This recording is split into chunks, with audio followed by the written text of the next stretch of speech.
In a quiet Dallas suburb, Henry Marlowe sat in his cozy living room, the ticking clock the only sound around him. At 62, life had grown still, a far cry from the bustling days he once knew. The walls carried memories, photos of his late wife, her warm smile frozen in the sunlight, and his 2 children, now adults with busy lives far away. This house, once alive with laughter and movement, now seemed to echo with silence. Henry had spent decades as a mechanical engineer, working tirelessly to give his family a life he could only dream of growing up. But 10 years ago, his wife passed away after a long illness, leaving a void nothing could fill. His children, Michael and Emily, stayed close for a while, but life inevitably pulled them into new cities, new families, and new priorities. Henry didn't begrudge them. He wanted them to live fully, but the loneliness seeped into his life like an unwelcome shadow. To pass the days, Henry fixed things around the house, tended his small garden, and finally read the books he'd been putting off for years. But the silence in his home lingered, and he yearned for something more, someone to talk to, someone to share life's little moments. During one visit, his son Michael suggested something modern. "Dad, why not try meeting people online? There are groups for retirees, hobby groups, forums, all sorts of things. It might help," Michael said, his voice practical and encouraging. Octavian spoke calmly, in case Michael's sensing anxiety. Henry was skeptical. The idea of chatting with strangers on the internet felt strange. But one evening, after finishing his lukewarm tea and staring at an empty room, he decided to give it a try. He signed up for a forum for retirees, a space where people swapped gardening tips, shared favorite recipes, and talked about life after work. At first, Henry only commented occasionally. He'd offer advice on growing tomatoes or talk about the places he'd visited when his kids were younger.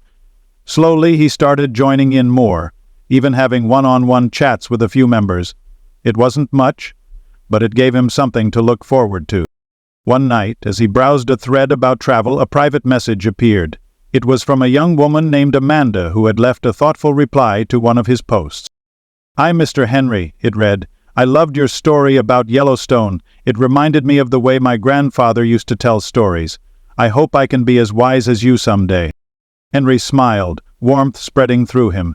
Amanda, he later learned, was a 24-year-old college student in New Orleans studying graphic design. She told him she often felt out of place among her peers and gravitated toward the wisdom of older generations. Their chats became a routine. Amanda asked about his life, his family, and his work, listening with what seemed like genuine interest. She shared her struggles in school and spoke of her grandmother, the only family she had left after losing her parents in an accident. "You remind me of my grandfather," Amanda wrote one evening. "He was my rock. I feel like I can trust you the same way." For Henry, her words were like a balm. Being needed again, even by someone miles away, made him feel alive. He began to look forward to her messages. But Amanda wasn't who she claimed to be. Behind the kind words and heartfelt stories was something far more sinister. She was part of a group in New Orleans that preyed on lonely older adults, exploiting their vulnerability with carefully crafted lies. Amanda had a gift for finding people like Henry, those who longed for companionship and trusted too easily. Her strategy was precise. She carefully analyzed every word Henry shared, learning his joys, fears, and weaknesses. Her messages, full of warmth and sincerity, were calculated to pull him deeper into her grasp. "Mr. Henry," she wrote one night, "do you ever feel like the world is just too much? Like you're searching for something, but you're not sure what it is?" Henry paused before replying, her words striking a chord. "I do," he admitted. "I guess that's why I joined this group. I just wanted to feel connected again." She touched both hands to his chest. "I'm glad you did," Amanda responded. "I think we were meant to meet." Henry saw no reason to question why someone so young would spend hours talking to him, a retired man decades older. He missed the subtle shifts in their conversations, how Amanda's words started to center more on her struggles. She began to paint herself as someone burdened by life, seeking guidance and support. One night she mentioned her financial troubles. "I hate to even bring this up," she said, "but things have been tough. I'm behind on tuition and I'm not sure I'll make it through the semester." Henry's heart ached for her. He remembered his own struggles when money was tight. "Don't worry about it," he said quickly. "I'll send you something to help. You're like family to me now." Amanda's reply overflowed with gratitude. "You've saved me, Mr. Henry. I'll never forget this." Her words gave Henry a renewed sense of purpose. Helping her made him feel needed again. But Amanda's requests soon became more frequent and costly. There was always a reason: a late rent payment, a medical bill for her grandmother, or car repairs. Each time, Henry sent the money without hesitation, telling himself he was doing the right thing. As Amanda continued to confide in him, she hinted at a dream of meeting in person. "I'd love to come visit you someday," she wrote. "You've done so much for me. I want to thank you, face to face." The idea thrilled Henry. He imagined showing her around his home, hearing her laughter in person. But Amanda always had an excuse: her responsibilities, her finances. When Henry offered to pay for her travel, she declined, saying, "Not yet. I just need to sort out my life first. But I promise, we'll meet." Henry held on to this hope, even as his daughter Emily grew concerned. "Dad," she said during a phone call, "you've been distracted lately. Is something wrong?" "Nothing at all," Henry replied, brushing her off. "I've just been busy staying connected, like you suggested."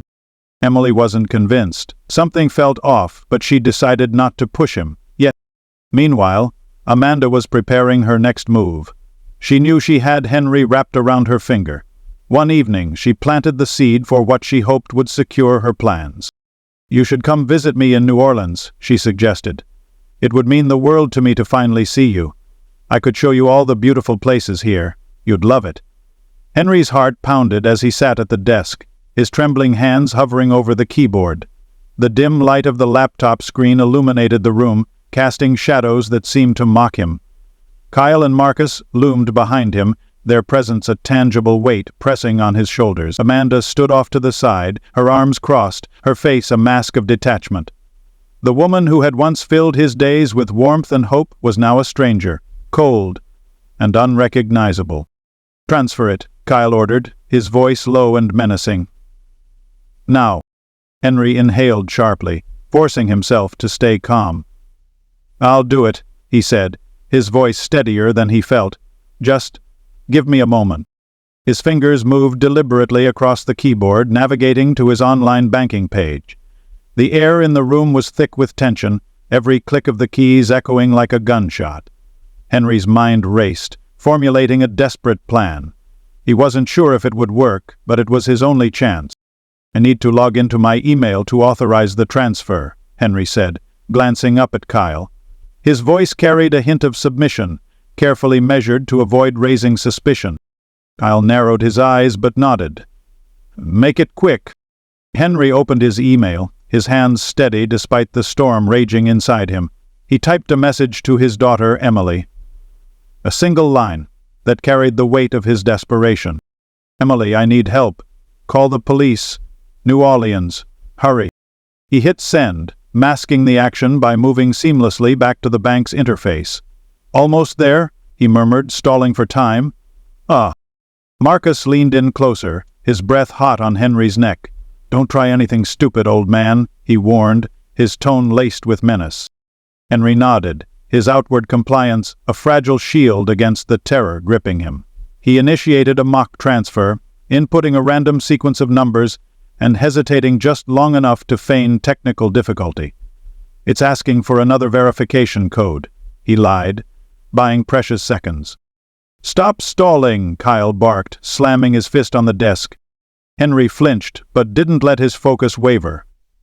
"I'm not stalling, it's the system," he replied evenly, his calm defiance masking the panic threatening to consume him. The door to the apartment burst open with a deafening crash, and Henry's heart leapt. In stormed two uniformed officers, guns drawn and voices commanding. "Police! Hands where we can see them!" Kyle and Marcus froze, their faces a mix of shock and rage. Amanda gasped, stepping back as if she could vanish into the shadows. The room erupted into chaos, as the officers swiftly subdued the two men, their protests drowned out by the commanding shouts of law enforcement. Henry slumped in the chair, relief washing over him like a tidal wave. One of the officers approached him, her voice calm and reassuring. "Mr. Marlowe, are you okay?" He nodded, tears streaming down his face. "I am now," he whispered, his voice choked with emotion. As Amanda was led away in handcuffs, she turned to Henry, her expression unreadable. "I never meant to hurt you," she said softly, her voice trembling. Henry met her gaze, his eyes filled with a mixture of sorrow and resolve. "You already did," he replied, the weight of her betrayal evident in his words. In the days that followed, Henry returned home, shattered but alive. The ordeal left scars he would carry for the rest of his life, but it also ignited a resolve to rebuild. With the support of his daughter and the comforting familiarity of his home, Henry began the slow journey of healing, determined to reclaim his sense of trust and purpose. Henry's voice quivered as he nodded. "I'll do it," he muttered, glancing at the laptop in front of him. He took a deep breath, his fingers trembling over the keyboard as he logged into his online banking account. Kyle loomed over his shoulder, his sharp eyes tracking every keystroke. Marcus stayed planted by the door, his large frame cutting off any hope of escape. Amanda hovered silently in the background, her face betraying no emotion, though her eyes seemed to glint with satisfaction. As Henry navigated through the banking site, his pulse quickened. Then, a button caught his eye. Report, fraud, and lock account.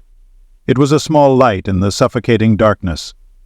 Without hesitation, he clicked it, his heart racing, hoping against hope that none of them would catch on. Fit. "What's taking so long?" Kyle barked, his voice slicing through the tense silence. It's asking me to confirm my password again," Henry stammered, stalling. Kyle snatched the laptop from him, his face twisting with frustration.